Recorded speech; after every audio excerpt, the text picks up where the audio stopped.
Hello everyone, welcome back. This is lecture number 13 of hydraulic machines, and in this lecture we are going to study work done of a centrifugal pump. In the last lecture we had studied about the velocity triangle, and this is the next topic of that lecture, that is work done of a centrifugal pump. So moving toward the first slide, first question here arises that before going towards work done, what is the principle which acts on the centrifugal pump causing the work done? सो अगर हम इसको ऐसे देखते हैं तो देखिए centrifugal pump में basically क्या है कि वर्क डन किसके थ्रू होगा। ठीक है, अब देखो पंप क्या करता है कि पंप वाटर के ऊपर या तो प्रेशर अप्लाई करता है, ठीक है, और प्रेशर अप्लाई करने के बाद या तो वो उस वाटर के प्रेशर को बढ़ा देता है या हमारे डिस्चार्ज को बढ़ा करके हमें प्रोवाइड करता है। ठीक है, मतलब पंप बेसिकली हम दो तरीके से यूज़ कर सकते हैं, या तो हम प्रेशर इंक्रीज़ करेंगे या तो डिस्चार्ज इंक्रीज़ करेंगे। अब ये दोनों ही किससे होगा? ठीक है, मतलब कहने का ये है कि जो वर्क डन है वो बेसिकली वर्क डन है क्या? जैसे हमने कोई एनर्जी किसी को प्रोवाइड की और वो उस एनर्जी को लेकर कुछ वर्क किया। ठीक है, तो अगर हम पंप के ऊपर आते हैं तो सेंट्रीफ्यूगल पंप में ये चीज़ किसके थ्रू हो रही है, इस पर अगर हम ध्यान दें तो देखो, अगर हम पहले लाइन पे आते हैं तो यहाँ पे क्या लिखा है, working principle of centrifugal pump is done by impeller on the water. मतलब ये है कि जो वर्क डन होगा वो हम किसका निकालेंगे, वो हम निकालेंगे इम्पेलर का वाटर के ऊपर। ठीक है, मतलब कहने का ये है कि जैसे आप ये डायग्राम देख रहे हो तो इस डायग्राम में देखो, ये आपका पूरा का पूरा एक पंप दिखाया गया है। ठीक है, ये आपका इम्पेलर है और ये आपका केसिंग है। ठीक है, और ये पूरा का पूरा इसमें वाटर है, ये पूरा पूरा। ठीक है, तो इम्पेलर क्या करेगा, जैसे ही आप मोटर ऑन करते हो तो ये इम्पेलर घूमना शुरू होता है। ठीक है, अब इम्पेलर घूमेगा तो ये अपनी जो मैकेनिकल एनर्जी है, ठीक है, जो इम्पेलर की मैकेनिकल एनर्जी है, ये अपना मैकेनिकल एनर्जी वाटर के ऊपर ट्रांसफ़र करेगा। ठीक है, मतलब क्या हुआ, जैसे जब ये इम्पेलर घूमेगा, ठीक है, ये रोटेट करना शुरू हुआ तो इसके पास जो मैकेनिकल एनर्जी होगी उस मैकेनिकल एनर्जी को उठा करके ये अपना वाटर के ऊपर ट्रांसफ़र करेगा। ठीक है, और यही हमें इस पर फाइंड आउट करना है कि इसने कितना वर्क डन किया है इस पर।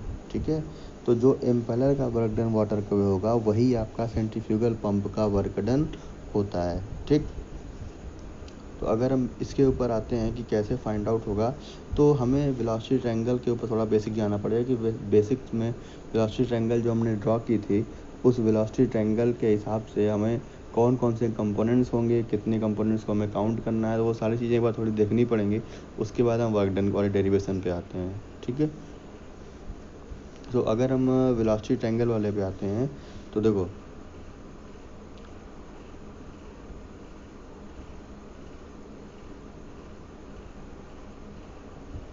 ठीक है, यहाँ पे क्या कह रहा है ये कि जैसे आप एक डायग्राम देख रहे हो तो बेसिकली वेलोसिटी ट्रायंगल सभी को याद होगा कि जैसे हम कोई इम्पेलर घूम रहा होगा तो इम्पेलर के इनलेट और आउटलेट पे जो वेलोसिटीज़ हैं उनके डिफरेंट कंपोनेंट्स होते हैं, उनकी वजह से ट्रायंगल्स बनते हैं। जैसे आपका कुछ होता है, जैसे मान लो सिंपल मैं बताता हूँ कि जैसे वेलोसिटी होती है तो एक आपका वेलोसिटी होती है एब्सोल्यूट वेलोसिटी, ये दो हिस्सों में ब्रेक होता है। First one is velocity of whirl, second one is velocity of flow. ये बेसिकली हॉरिजॉन्टल होता है, ये आपका वर्टिकल होता है। ठीक है, सिमिलरली आपका एक आता है रिलेटिव वेलोसिटी, ठीक है, एक आता है टेंजेंशियल वेलोसिटी। तो इतने सारे कंपोनेंट आपके होते हैं वेलोसिटीज़ के।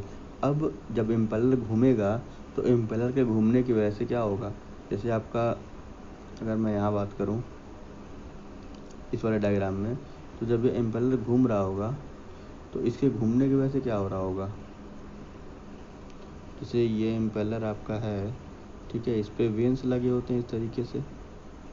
ठीक है, अब ये इम्पेलर मान लीजिए ऐसे घूम रहा है तो यहाँ पे आई बनता है इस वाले पॉइंट पे। ठीक है, तो इसके दो कंपोनेंट निकलते हैं, ये मैं बता चुका हूँ पिछले बार आपको वेलोसिटी एंगल में, एक होता है इनलेट, एक होता है आपका आउटलेट। ठीक है। तो इनलेट और आउटलेट पे आपके दो ट्रायंगल्स बनेंगे, हमें उन्हीं को देखना है, ठीक।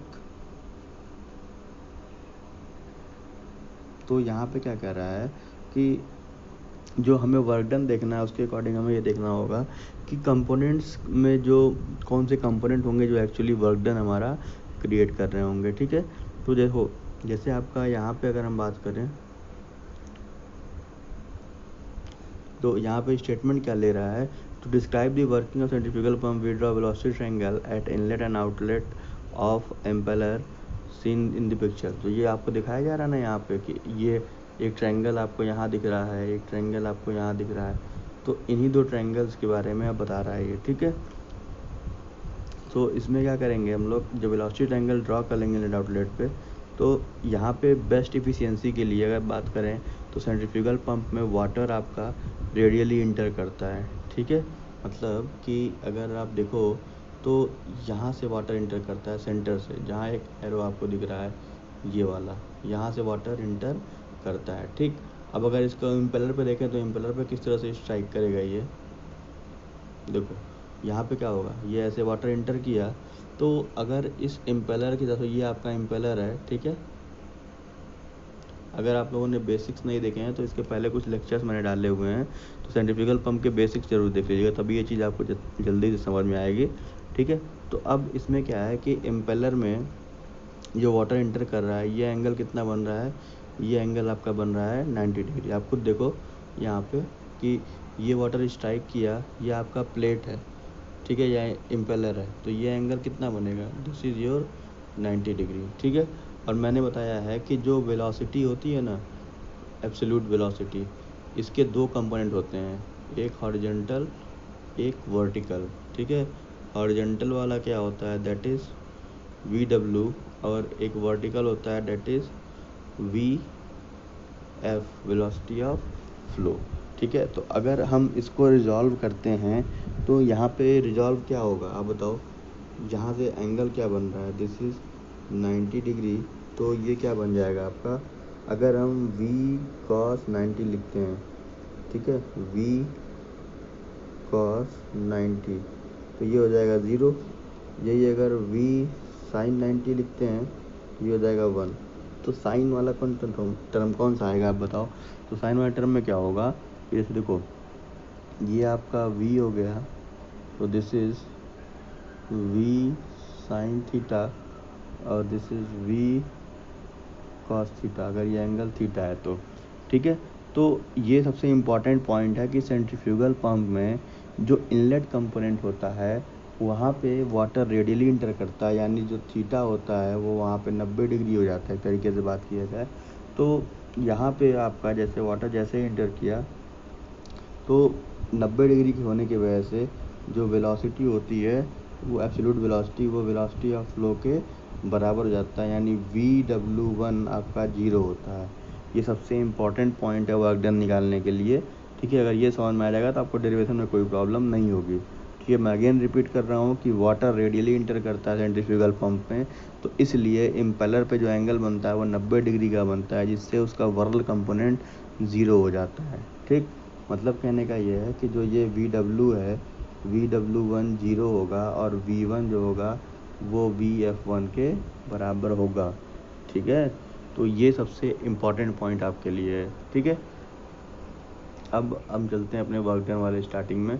तो ये कुछ इसके डिस्क्रिप्शंस दिए हुए हैं कि जैसे यहाँ पे देखिए जो मैं बता रहा था यहाँ पे वही मतलब ये है ना, inlet velocity creates an angle of 90 degree, direction of motion of impeller and alpha equal to 90 degree, VW1 0, ठीक है। तो ये सारी चीज़ें मैंने यहाँ मेंशन कर दी हैं, तो अगर आपको नोट करना हो तो आप यहाँ से उसका स्क्रीनशॉट ले सकते हो, ठीक है।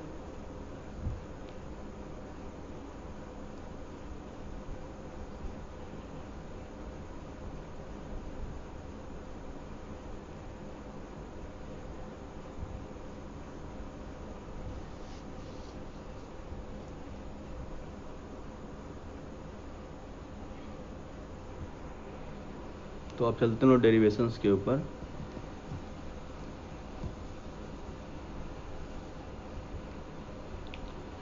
तो देखिए जो मैंने स्टार्टिंग में बताया कि ये सबसे इम्पॉर्टेंट पॉइंट है अल्फ़ा 90 और VW1 0 करना। तो जैसे आप बुक में देखोगे तो आपके बुक में बेसिकली क्या होता है, सेंट्रीफ्यूगल पंप को रिएक्शन टरबाइन के वर्क डन के थ्रू निकाला जाता है। होता कैसे आपको पता है कि जो पंप है that is inversely proportional to turbine.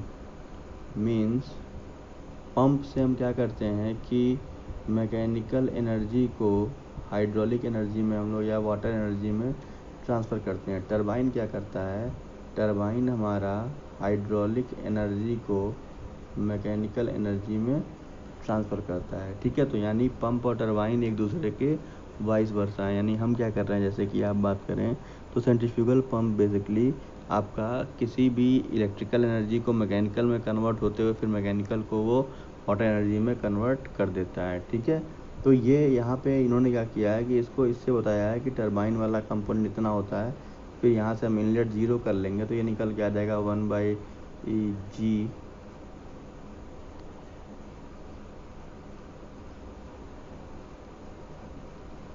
ये 1/g VW2U2 ये निकल के आता है आपका work done per unit weight के हिसाब से। ठीक है, लेकिन अब हम आते हैं कि ये डेरिवेशन होगा कैसे। ठीक है, जो हमारा सबसे मेन इंपॉर्टेंट है कि वर्क डन कैसे फाइंड आउट होगा। तो देखिए यहाँ से देखिए वर्क डन क्या होगा। वर्क डन आपका बेसिकली क्या होता है, सेंट्रीफ्यूगल पंप के बारे में बात करें तो वर्क डन पर सेकंड जो होता है वो होता है torque multiplied by angular velocity यानी ओमेगा। यानी वर्क डन के लिए हमें टॉर्क चाहिए और टॉर्क में हम एंगुलर वेलोसिटी से मल्टीप्लाई कर देंगे तो यहाँ से हमें वर्क डन मिल जाएगा। अब आते हैं टॉर्क कैसे मिलेगा। तो टॉर्क क्या होता है, चेंज इन एंगुलर मोमेंटम। ठीक है, चेंज इन एंगुलर मोमेंटम।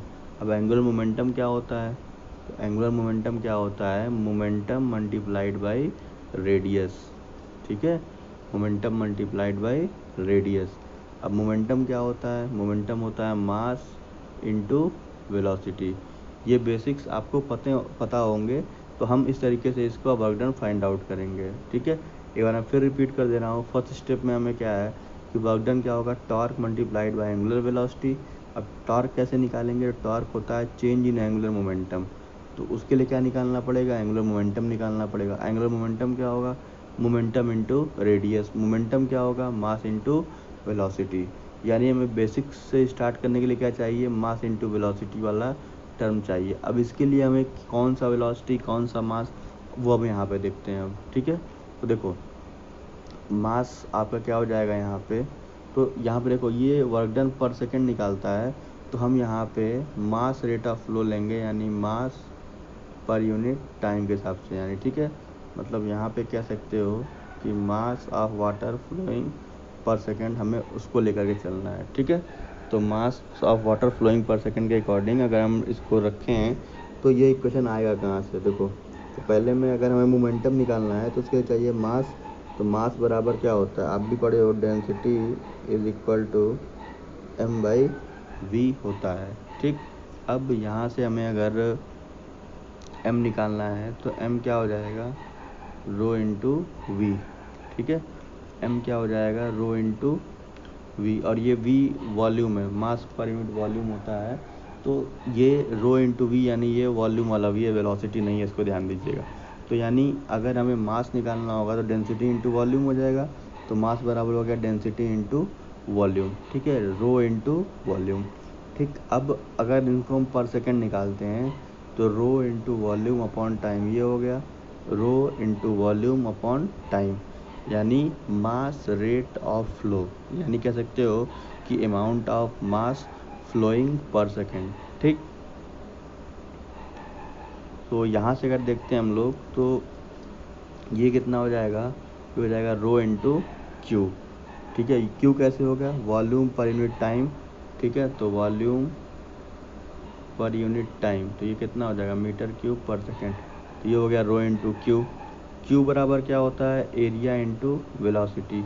ठीक है, अब यहाँ पे देखिएगा कि एरिया से हम किसका मल्टीप्लाई कर रहे हैं, एब्सोल्यूट वेलोसिटी का।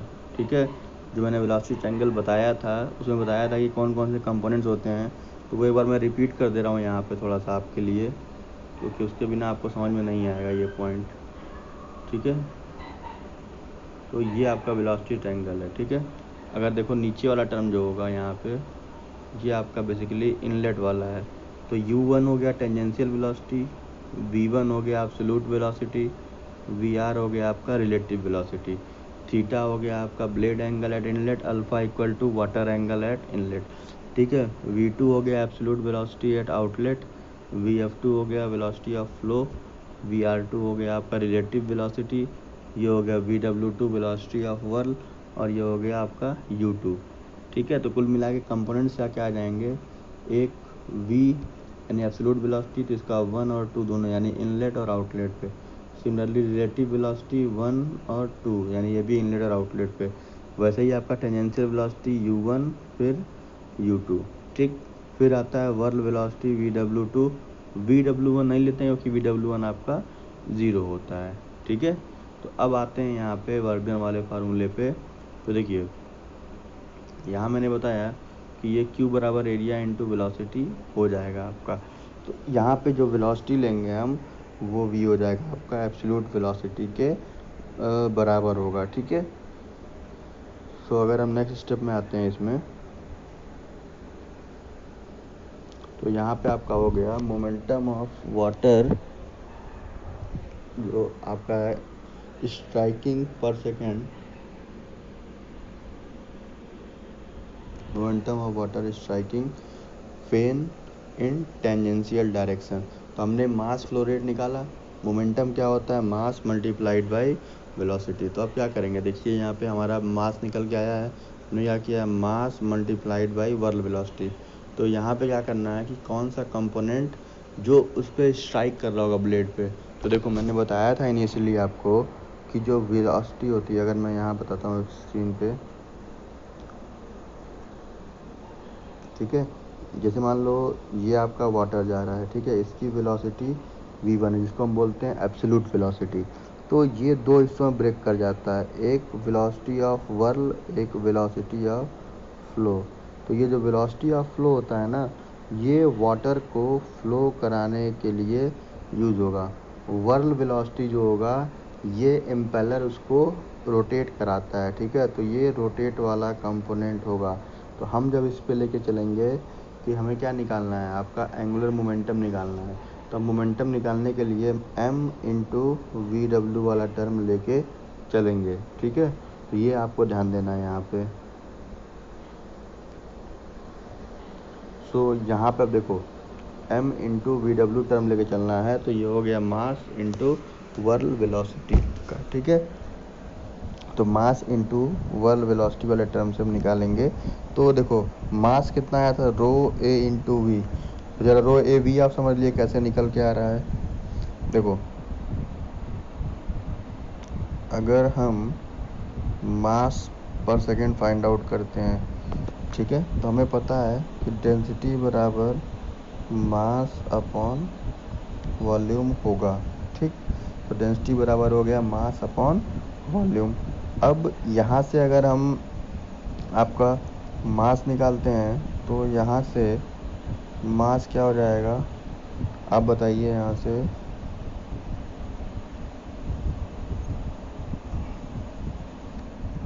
से आपका जो मास है वो हो जाएगा डेंसिटी इंटू वॉल्यूम। अगर मास पर सेकंड निकालेंगे तो ये पर सेकंड हो जाएगा, तो रो इंटू क्यू हो जाएगा, ठीक है। अब रो इंटू क्यू हो गया, तो इसको क्या लिख सकते हो आप लोग, रो इंटू क्यू को, तो रो इंटू क्यू हो गया मास पर सेकेंड, तो लिख सकते हैं रो ए वी, ठीक है। यानी आपका जो मास फ्लो रेट है वो आपका इतना हो जाता है, रो इंटू ए इंटू वी। तो ये हमेशा याद रखिएगा, ये बेसिक्स में आपके आएगा, ठीक है। हालांकि बुक में भी आपको इस तरह के डिस्क्रिप्शंस नहीं दिए होंगे, ठीक है, वो डायरेक्ट वैल्यू लेके पुट कर दिया होगा वहाँ पे।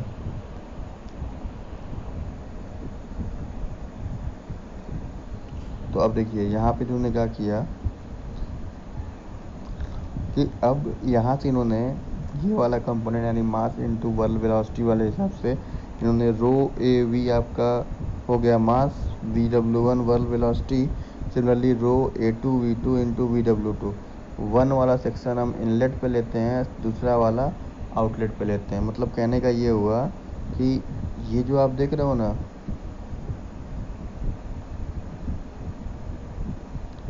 ये सेक्शन जो है इसको पहला माना गया है और यहाँ इसको दूसरा माना गया है।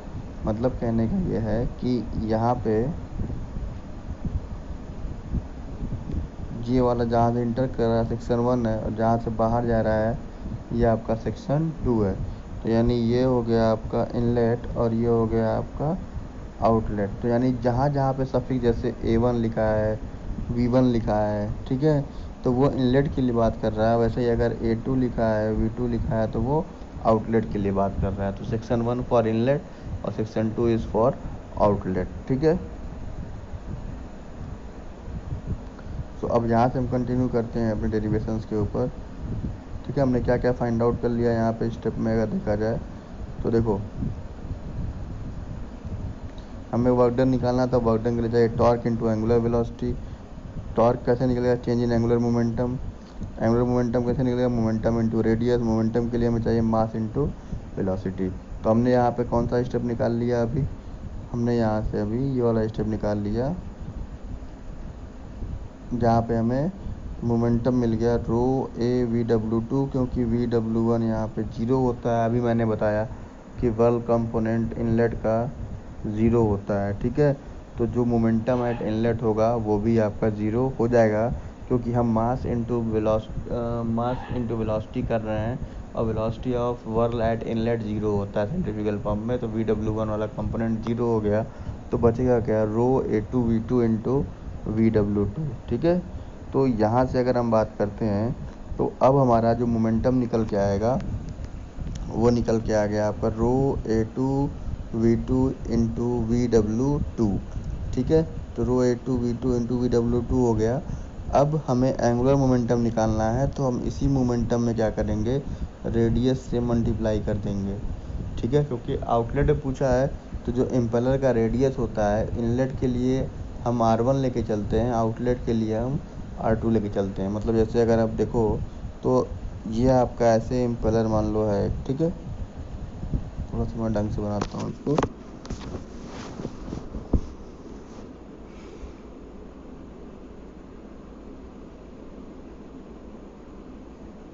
मान लीजिए ये आपका इम्पेलर है, ठीक है।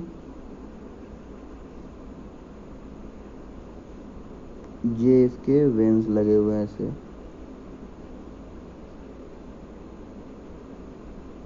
ठीक है।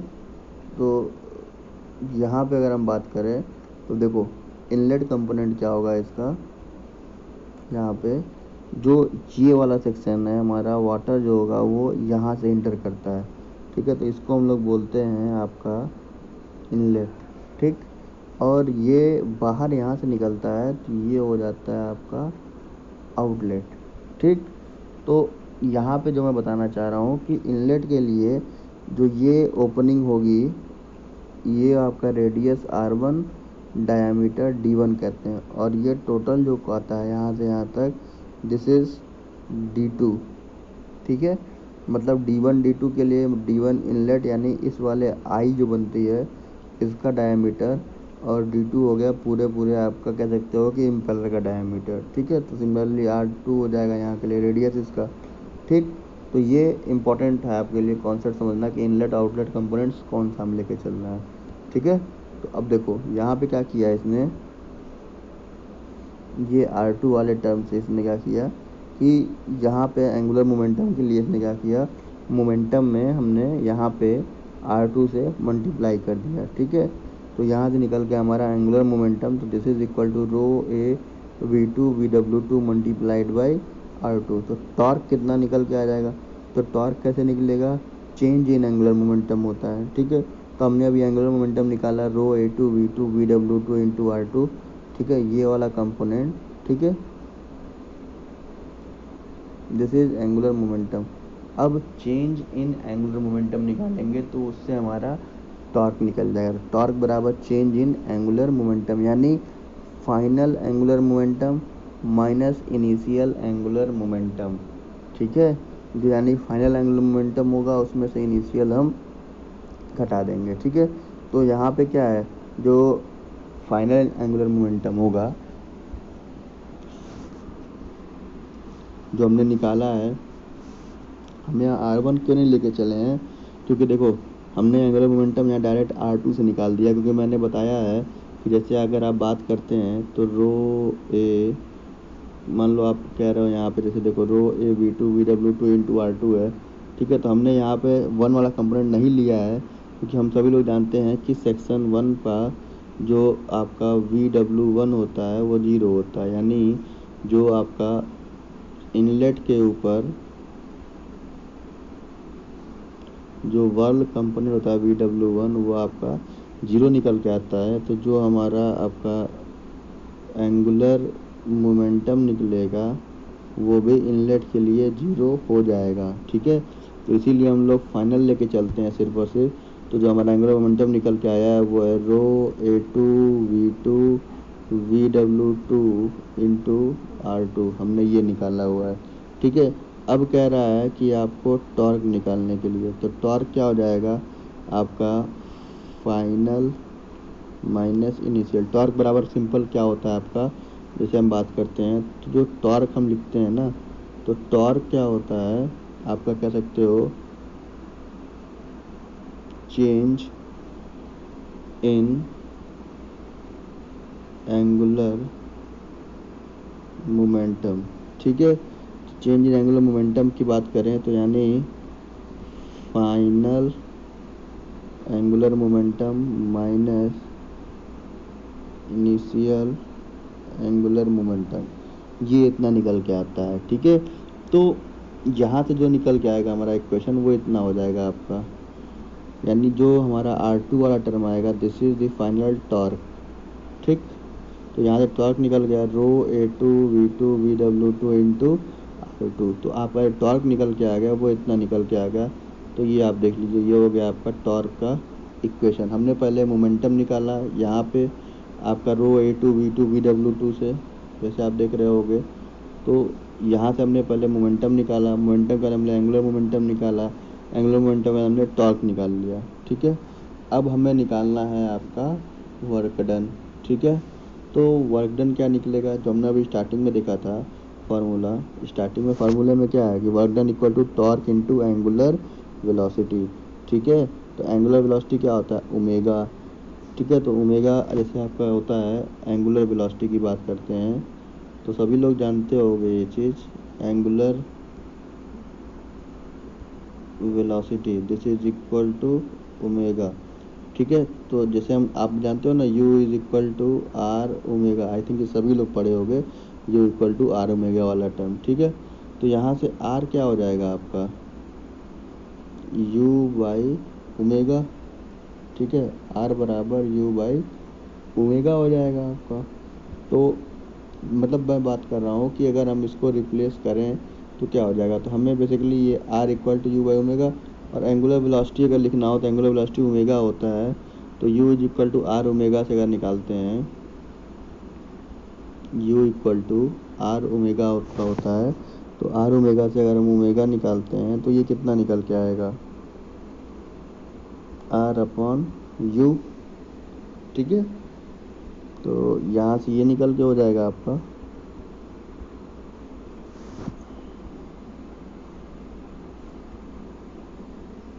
तो वर्क डन मैंने बताया ना टॉर्क इनटू एंगुलर वेलोसिटी, जैसे यहाँ मैंने इसको हैंड रिटन कर दिया इसीलिए क्योंकि बुक में उतना क्लियर ये एक्सप्लेन नहीं किया हुआ है। अगर आप बुक देखोगे तो उतना क्लियर आपको एक्सप्लेनेशन इस पर नहीं मिलेगा। तो यहाँ पे हमने टॉर्क निकाल लिया, तो टॉर्क के बाद हमने क्या कहा कि वर्क डन निकालने के लिए हमें टॉर्क इनटू एंगुलर वेलोसिटी निकालना पड़ेगा, ठीक है। तो यहाँ पे हमें अब एंगुलर वेलोसिटी ओमेगा से मल्टीप्लाई करना है, omega equal to U2 upon R2, ठीक है, U2 अपॉन R2, ठीक। तो ओमेगा इक्वल टू आपका हो जाएगा U अपॉन R2 हो जाएगा। तो यहाँ से अगर हम बात करें आपका बेसिकली आप यहाँ पे अगर देखो तो अगर हम इस ओमेगा वाली वैल्यू यानी जहाँ पे अब मैं बता रहा हूँ यहाँ पे जहाँ मैं पेन चला रहा हूँ इस एंगुलर वेलोसिटी वाले कंपोनेंट को हमने इससे रिप्लेस किया। ये ऑलरेडी हमारे पास टॉर्क ρ(a2) v2 vw2 है, जो यहाँ पे हम लिखे हुए हैं ये कंपोनेंट। इसमें हम क्या मल्टीप्लाई कर रहे हैं, जिसको हम लोग u2/r2 से मल्टीप्लाई कर रहे हैं। ठीक है, तो आप देखो यहाँ पे क्या हो जाएगा सिंपल। ऐसे अगर मैं बात करूँ तो जो हमने यहाँ लिखा हुआ है टॉर्क जो हमने निकाला था ρ(a2) v2 vw2 into omega की जगह हम क्या लिख सकते हैं, u=r ओमेगा, तो ओमेगा इक्वल टू जैसे u=r ओमेगा, तो ओमेगा इक्वल टू बेसिकली हो जाएगा u/r, तो u डिवाइडेड बाई r आपका हो जाएगा, तो u2 ये हो जाएगा आपका r2। ठीक है, तो ये हो जाएगा u2/r2। तो यहाँ पे देखिए, और यहाँ पे r2 छूट गया, ये था, ये r2 ऑलरेडी यहाँ एक पहले से है। तो यहाँ पे क्या हो जाएगा कि ये r2 इस r2 से कैंसिल हो जाएगा, तो जो वर्क डन पर सेकेंड निकल के आएगा वो आ जाएगा ρ(a2) v2 vw2 into u2। ठीक है, यानी वर्क डन पर सेकेंड जो निकल के आ रहा है that is equal to ρ(a2) v2 vw2 into r2।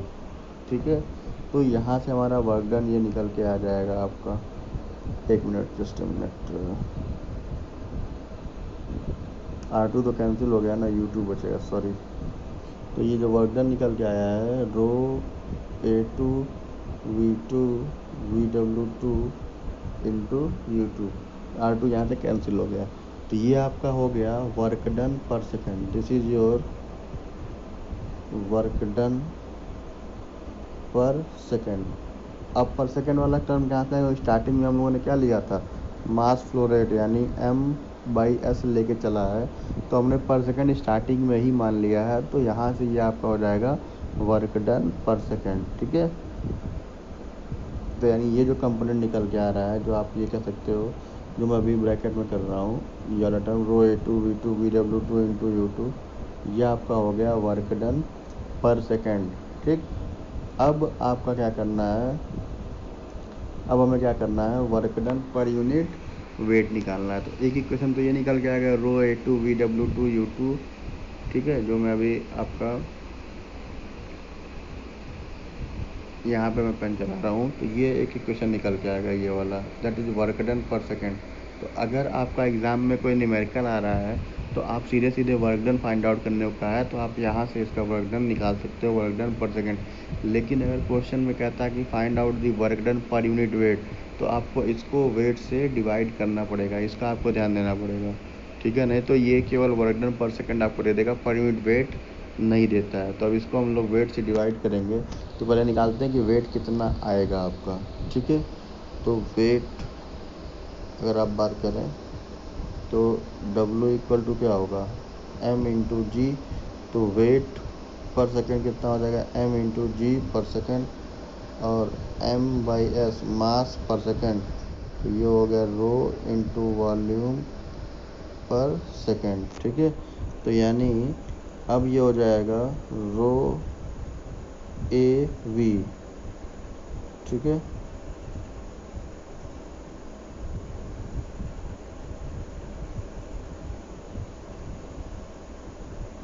This is rho into A into V. ठीक, तो ये वैल्यू किसकी हो गई, ये हो गई मास पर सेकेंड की, यहाँ m पर सेकेंड वाली वैल्यू इतनी आ गई, मल्टीप्लाइड बाई इंटू जी, यानी ρ(a_v) इंटू जी जो होगा ये आपका हो गया वेट, यानी वेट ऑफ लिक्विड पासिंग पर सेकेंड थ्रू द इम्पेलर। ठीक है,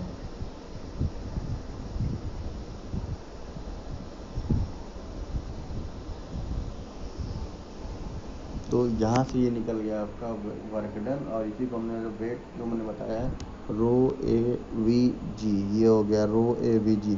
ठीक है, ρ(a_v) इंटू जी। ठीक है, तो ये तो ρ(a_v) आपका है मास पर सेकेंड इंटू जी हो जाएगा mg, तो ये हो गया वेट।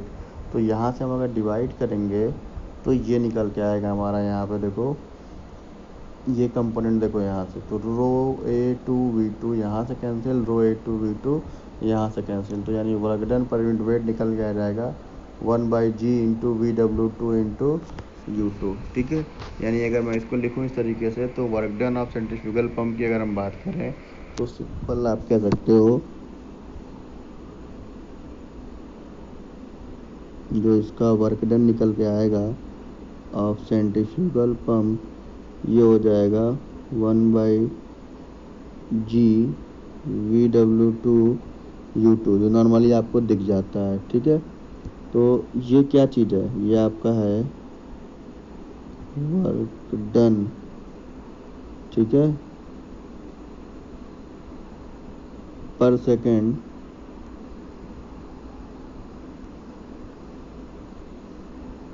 Per unit weight. ठीक है,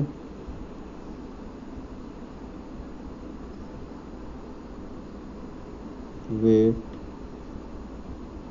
पर सेकेंड, मतलब बात क्या मैं कहना चाह रहा हूँ कि वर्क डन पर सेकेंड पर यूनिट वेट पर सेकेंड, तो ये निकल के आता है 1/g VW2 इंटू U2, तो ये होता है work done per unit weight. ठीक है, सिंपल कह सकते हो, या वर्क डन पर सेकेंड पर यूनिट वेट पर सेकेंड। यानी मतलब क्या हुआ कि जो इम्पेलर से आपका पर सेकेंड वाटर जाएगा उसका वेट कितना होगा पर सेकेंड, तो उससे अगर डिवाइड करेंगे वर्क डन को, तो वो work done per unit weight हो जाएगा उसके लिए। ठीक है, तो ये फार्मूला आपको याद रखना है, सिंपल VW2 U2 अपॉन जी, ये हो गया work done per unit weight, और ये हो गया केवल work done per unit time, ये वाला टर्म रो A2V2 VW2 U2। ठीक है, मैं अगर लिख दूँ यहाँ पे तो दो फार्मूले लिखना है। अगर सिंपल वर्क डन की बात करेगा तो रो A2V2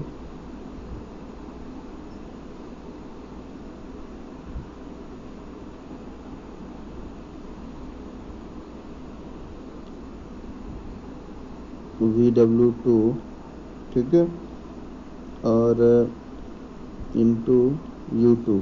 लेकिन अगर ये work done per unit weight की हम बात करते हैं तो ये आपका रो A2V2 कैंसिल हो जाएगा, तो ये बचता है 1/g VW2 इंटू U2। ठीक है, ये कंपोनेंट जो मैं अभी ब्रैकेट में लिख रहा हूँ, ये कंपोनेंट आपका यहाँ से कैंसिल आउट हो जाता है। ठीक है, तो ये दो चीज़ें आपको ध्यान में रखनी है यहाँ पे। तो ये हो गया वर्क डन पर सेकेंड आपका, यहाँ पे ये डेरिवेशन हो गया। तो अगर आपको नोट करना हो तो मैं थोड़ा सा इसको रोक देता हूँ, यहाँ से आप इसको स्क्रीनशॉट लेके नोट कर लीजिए। ठीक है, यहाँ से हम स्टार्ट करेंगे, तो आप इसका स्क्रीनशॉट ले लीजिए पहले कि वर्क डन बेसिकली थ्योरेटिकली किस किस फार्मूले से हमें डिराइव करना है। ठीक है,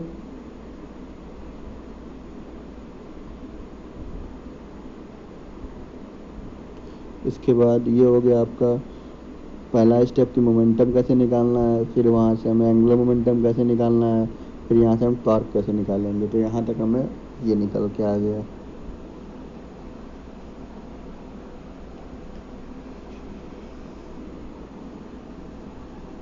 इसके बाद यहाँ से टॉर्क हो गया, तो वर्क डन हो जाता है torque multiplied by angular velocity. तो यहाँ से हम अपना फिर यहाँ से हम वर्क डन निकाल लेते हैं, और वर्क डन दो तरीके से निकलेगा, एक पर यूनिट वेट, एक आपका पर यूनिट पर टाइम कर सकते हो। ठीक है, तो वर्क डन पर सेकेंड और work done per unit weight, तो ये स्क्रीनशॉट आप ले सकते हो यहाँ पे। ठीक है, तो ये बेसिकली अगर आप बुक में देखोगे तो किसी किसी बुक में इस तरीके से टरबाइंस के थ्रू लिखता है, तो टरबाइन का ठीक उल्टा होता है, इसलिए माइनस साइन लगा के करता है टरबाइन वाले में, तो ये निकल के आता है फाइनली ये वाला कंपोनेंट। ठीक है, और ये जो मैंने बताया इनलेट पे 0 होता है VW1, तो यहाँ पे रहता है W/g VW2 U2। ठीक है, ये टर्म वाला मैं बात कर रहा था कि वर्क डन पर सेकेंड कितना निकल के आता है। ठीक है, तो ये आपका सिंपली हो जाएगा 1/g VW2 U2, या सिंपल आप कह सकते हो कि रो AV VW2 इंटू U2। ठीक है, तो ये आपको जनरली बुक में आपके ये वाले फार्मूले मिल जाएंगे। ठीक,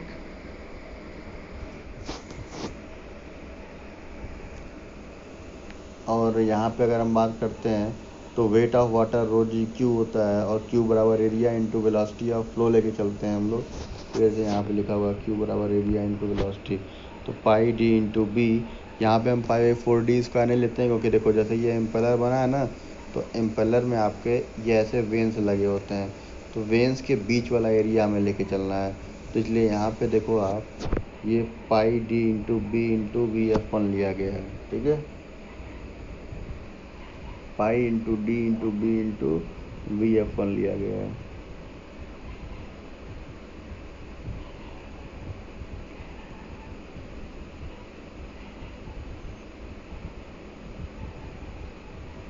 तो यहाँ पे ये वाला फार्मूला का मैं इसको डायग्राम से दिखाऊंगा आपको।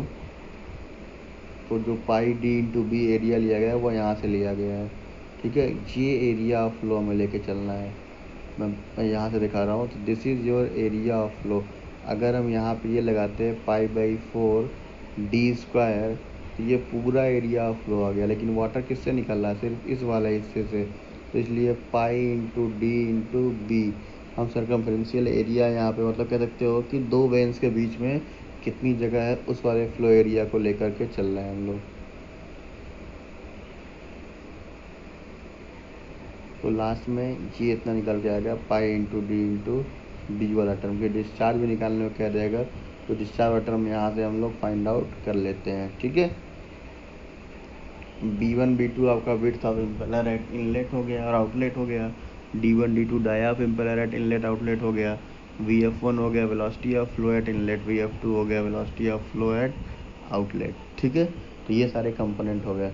तो वंस अगेन ये पूरा आपका हो गया यहाँ पे वर्क डन का डेरिवेशन, ठीक है। तो हमने क्या देखा वर्क डन वाले में अभी तक, कि बेसिकली वर्क डन की अगर हम बात करें तो हमारा एक तो फार्मूला निकल के आ रहा है रो A2 V2 VW2 into U2, ये वर्क डन पर सेकेंड हो गया। एक निकलेगा आपका रो, यहाँ पे रो वगैरह नहीं रहेंगे, पर यूनिट वेट निकलेगा, तो that is 1/g VW2 into U2, ठीक है।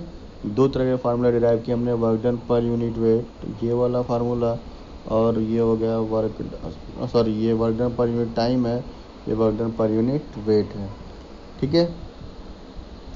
अगर कोई इसके बाद भी आपको समझ में नहीं आया तो आप प्लीज़ मैसेज करिए, कमेंट करिएगा, मैं इसको दोबारा आपको एक्सप्लेन कर दूंगा, ठीक है। होप ये आपको समझ में आया होगा यहाँ तक।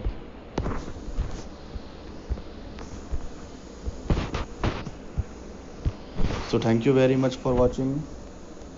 If you really like this video, please like and subscribe. See you in the next lecture. This is all about the work done of the centrifugal pump. Thank you very much.